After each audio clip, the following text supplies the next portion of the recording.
Hey everybody, Economic Ninja. I got a great question from a subscriber, a longtime subscriber. He actually he's a mechanic, owns his own shop up in, I believe it's Washington, Northern Washington. So Seth, this one's for you. It's a great question. The question is, I don't understand cryptocurrency. It basically is decentralized and you can't physically touch it. And he goes into a little bit more detail, but he asked this question.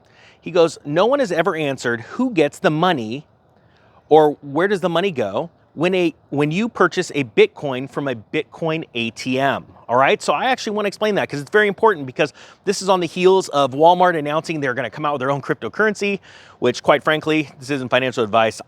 I'm not going to buy it.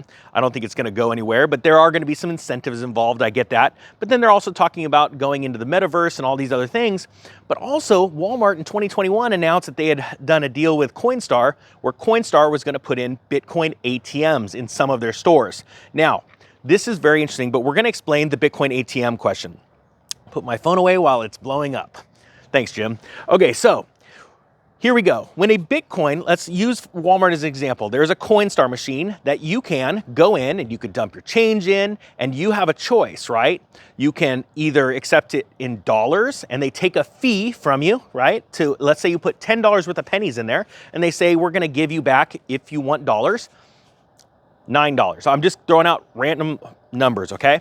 So they take $1, let's say, of your pennies, and hopefully you didn't dump in any real copper pennies or real silver coins, okay? So we're gonna put this phone down because she is just blowing up. All right, oh man, I don't know what to do with this. It's gonna scratch it up. So they take that fee. Now, on the other side, they also allow you to now accept Bitcoin, right? And so they would do the same thing. They would take a percentage of those coins, the money that you put in, so you have $10 worth of value, and they would give you a certain amount of Bitcoin, and it would be less than the $10, okay? Now, on the other side, there's another transaction that goes on. Well, wait, let me stop there. You can also, at these ATMs, just put in $10 and buy $10 worth of Bitcoin if you wanted. And again, you would not receive $10 in Bitcoin because Coinstar would want to take a fee for them paying to put that machine, you know, rent it from Walmart, the space, they built the machine, all of that stuff, okay? But there's also another fee that happens, and it's called a transaction fee. You see, every time a Bitcoin or a fraction of a Bitcoin, why do I always forget to turn off my ringer? Moves around the world, there is a transaction fee, all right? And it's very similar to what you would expect when you see a transaction fee go on with your bank, right? Because they would charge you to move money because they set up the system. Well, with Bitcoin, it's very fair. You see, there are computers all around the world, and any of you can do it. You can run software, you can be up, there's so many different ways now to make money off of Bitcoin transactions. But for very simple terms, when somebody is either mining Bitcoin or they are running a node, they are upholding the system, right?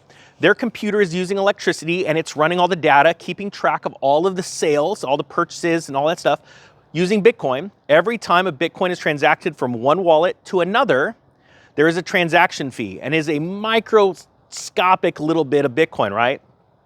And what that does is that gets split up amongst all, the ducks even agree with me, it gets split up amongst all of the computers that are doing the work to maintain the ledger, okay?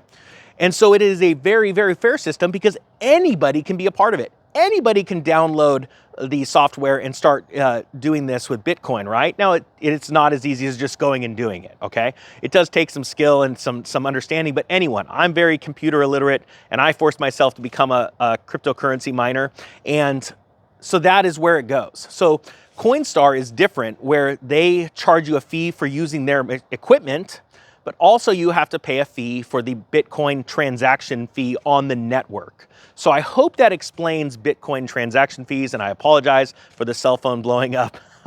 I have such a hard time keeping track of things. I mean, I get distracted just when the ducks, hey guys, go swimming by.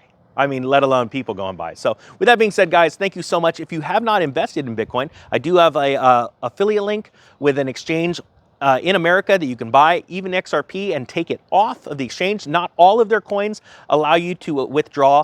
I always preach that you need to control your own cryptocurrencies if you do. So I also have a link to a special hardware wallet that I love and use. I use lots of them. This is my favorite by far, and I've been using them. So I have a link to that. So it brings you right to the website, because you have to be aware and concerned about phishing websites. So you don't just go jump on any website these days. All right, guys, that being said, I thank you so much. The Economic Ninja is out.